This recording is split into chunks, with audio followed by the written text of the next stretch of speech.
going to be taking Wild Village Farm to Cajun Cauldron at home. We're going to go see my friend Raegan. Raegan has been learning how to pressure can. She's making all sorts of jellies, jams, broth.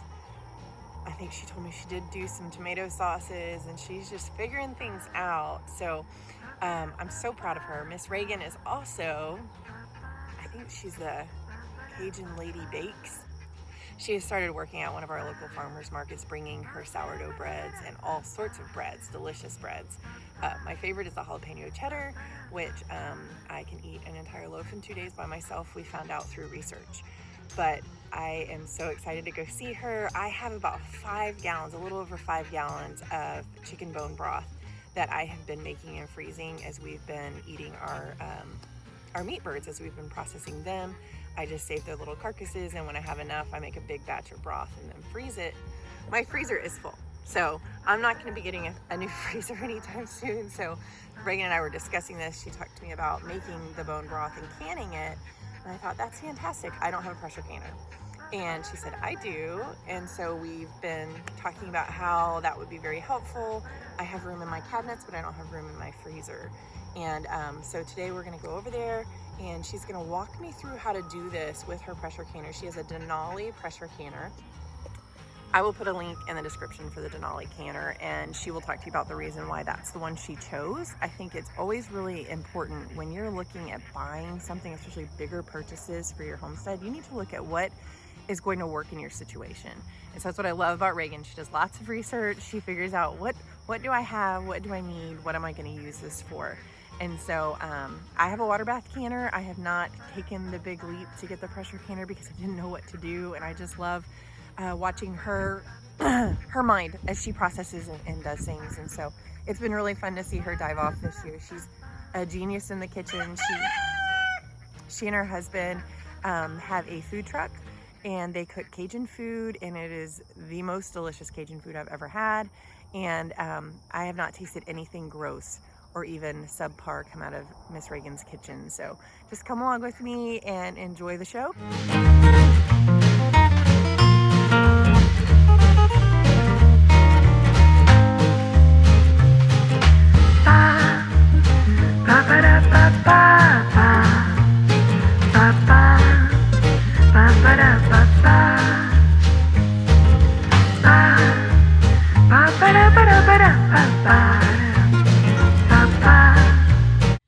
Okay, so I filled up our cans with hot water, and I set them into the hot water in the pot just to make sure that they stay good and hot. I want them to simmer a little bit to sterilize, and then we still have our broth here heating up. I want it to be at a simmer.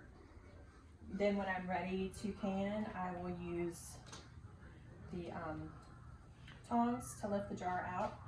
I only want 2 to 3 inches of water in the pot, so I will dump the water from the inside of the jar into the sink. Okay. And then I will fill it with the broth. Gotcha. So that's a big difference between pressure and water bath. Yes. Water bath, I want 2 to 3 inches above the cans. Okay. So I would just dump it back in the pot. Gotcha. But this, I only want 2 to 3 inches in the bottom. Okay. Yeah, that's a huge difference. Okay. Because if the pressure builds up and you have all that water, you have a water bomb. Gotcha. Okay, so this one, the little lids. Yes. They're boiling. Yes. And there's vinegar in there? Yes. There's a little bit splash of vinegar in there and in here. Okay. Because the water here leaves deposits and makes the glass and the lids look chalky. Gotcha. And you said a 1-inch headspace? Yes.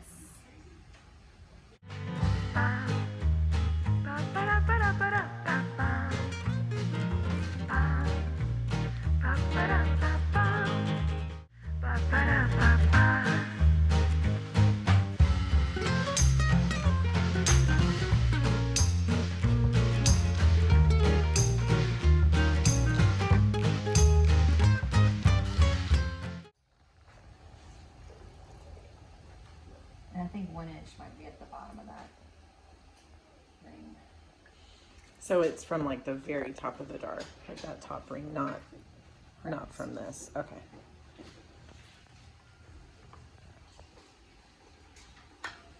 Okay. And this is how we measure. It's got measurements on there. So this first one is 1 inch. So you just put that there. It's right there at the bottom, so we would say that's 1 inch headspace. Okay. I've also read like you're supposed to use this to make sure you don't have any bubbles, but it's a liquid. It's not like it's a jelly where it's collected. There's nothing, yeah. There's no solid stuff holding bubbles. Okay, then I make sure I have a clean rag. Some people dip in vinegar, some people say hot water. So I've got vinegar in this water that's been simmering. So I just dip in there and then wipe around the top. That helps with the seal. Yes. Okay. Alright. Next, I'm going to grab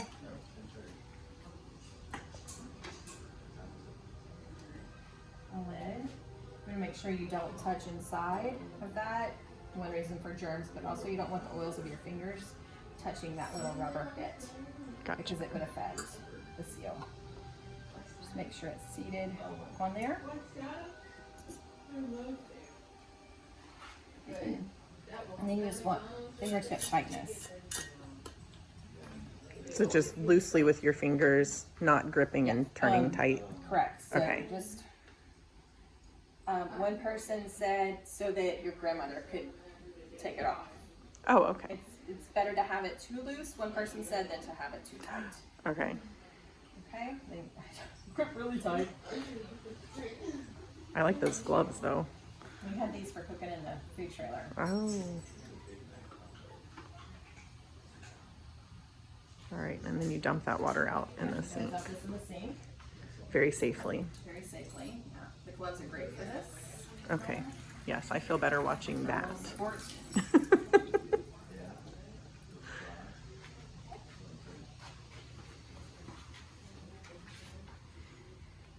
And then we start over and do start it over. 6 more times. Yes.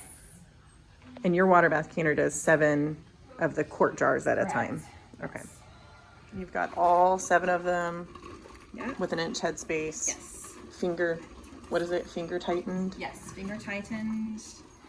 We are simmering. So this is where the Denali is different. Okay. You go ahead and put the weight on right away. The Denali has this little arrow here. It took me a while to figure out the arrow next to the close sign. Oh, okay. Matches the arrow right here on the handle. Oh, okay. And once I figured out where that was, it was easy. I say it was easy. There we go. And it twists into place. Okay. You can hear the hissing sound. We've already got some steam bubbles up there.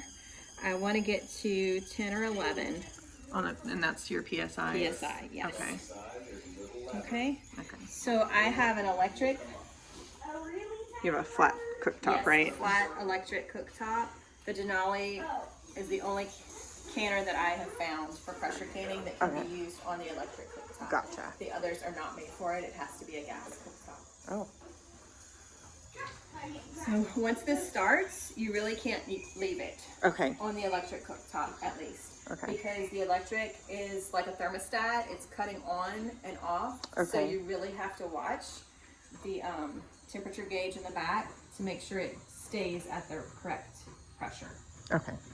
You do not start the timer until you get to the pressure you want.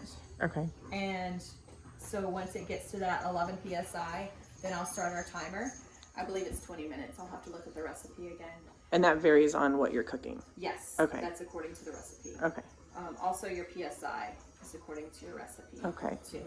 So I literally pull up a chair and sit where I can see the PSI. Gotcha. If I turn it down too much and it drops below 11, I'm supposed to start all over with the time again. So it has to be a steady 20 It has to minutes be- at 11. yes. Okay. Cool. Just went off. Since we had quart containers, we did 25 minutes at 11 pounds of pressure. Okay. On my electric stove, and I've heard one other person say it, it is the largest burner all the way down to low. If you had numbers, it would probably be like a number 1 down here, and that maintains it pretty well at the 11 pounds per pressure, or the 11 PSI. So now we are going to turn that off. You can hear this hiss. The hiss means that steam is coming out. For the Denali canner, this does not rattle. It does not shake. It's just a little hiss. Your rattler doesn't jiggle? It does not jiggle. Okay. There is also a release over in the handle of the Denali, and I believe from my reading that that's what keeps it from jiggling. Turn off my timer. We do not open this can. You need the steam to stop. You need the PSI to drop down to 0 completely before you try to open that lid. Otherwise, you are releasing lots What of happens? pressure. Boom. Kitchen So don't bombs. open it until everything goes to 0. Okay, it stopped hissing. We waited another 10 minutes and now we're getting ready to open it. So you just twist.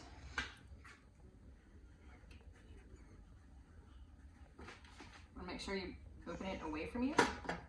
So don't stick your face right there? Don't stick your face in it. Steam's still coming out, and keep your toes out from underneath where the water will drip. That sounds like a lesson learned. It is.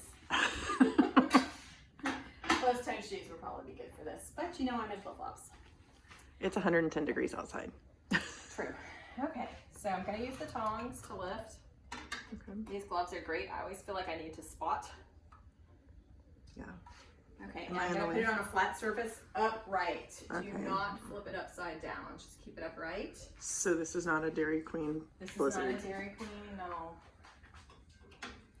And then you leave them sitting upright, undisturbed, for, some people say 12 hours, some say 24, and you want to hear that pop sound. That's how you know it's sealed. That's it sucking in. Yeah. Ooh, Yay! 2 down. 2 for 2. And sometimes it happens right away, and sometimes it's hours later. Is it normal that my broth looks so Yes. thick and gravy-like? Yes. It's been under pressure. Okay. And so the molecules will come back together also as it cools. Okay. I hear a chicken talking. After the 24 hours, you want to take the rings off and test the seal. Okay.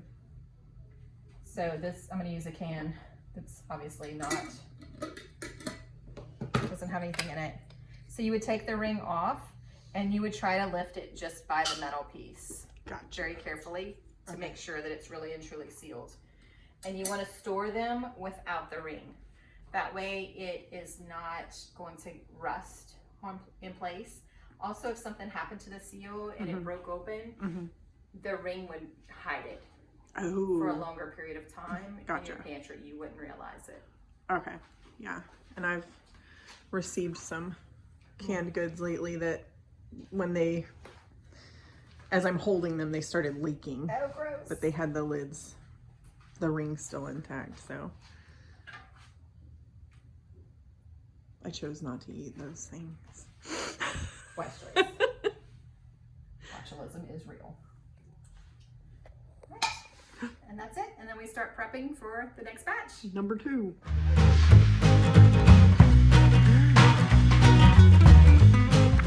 And hopefully you will get inspired to do something this year to preserve your harvest, to save the food that you're making to have in the winter. And we walked away with 21 pints. Is that right?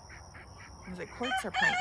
21 quarts, sorry. 21 quarts of canned chicken broth, chicken bone broth that we've made and that we are going to be able to use in the next coming months. And so I'm super excited to share this with you. Have a great day.